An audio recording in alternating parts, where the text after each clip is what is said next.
আসসালামু আলাইকুম বন্ধুরা, আমরা আপনাকে এবার নিয়ে এসেছি এই ড্রাগন খেতে।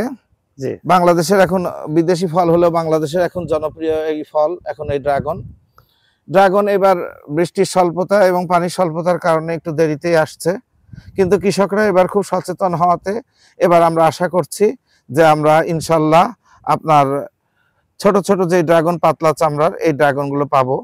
যে ড্রাগন ফলগুলো আমরা গতবার দেখেছিলাম ইন্ডিয়ান যে ইনজেকশনগুলো দিয়ে ইনারা হচ্ছে কিছু কিছু অসৎ ব্যবসায়ীরা তারা বড় করেছিলেন, তারা শেষ পর্যন্ত ওই সব ড্রাগনের দাম তারা পেয়েছিলেন না, আনুপাতিকভাবে তারা ক্ষতিগ্রস্ত হয়েছিলেন।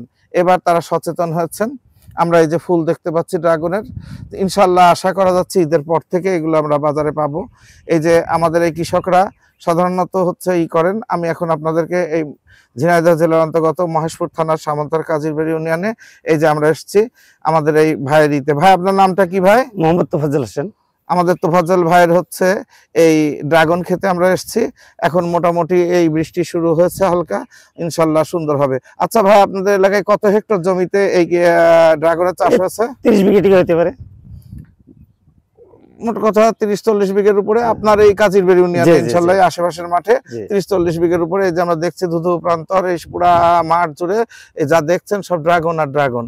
এই ড্রাগন ফলগুলো আসলেই খুব সুস্বাদু উপকারী, কিন্তু আমাদের কিছু অসৎ উপায়ী ব্যবসায়ীদের জন্য এই ড্রাগন ফলগুলোকে সাধারণত আপনার হচ্ছে এই কৃত্রিমভাবে উৎপাদন করে এরা হচ্ছে ক্ষতিগ্রস্ত হয় নিজেরাই। তাই যাই হোক, এবারকার কৃষকদের সচেতনতা দেখে ভালো লাগলো। সবাই ভালো থাকবেন, ভালো রাখবেন। আসসালামু আলাইকুম।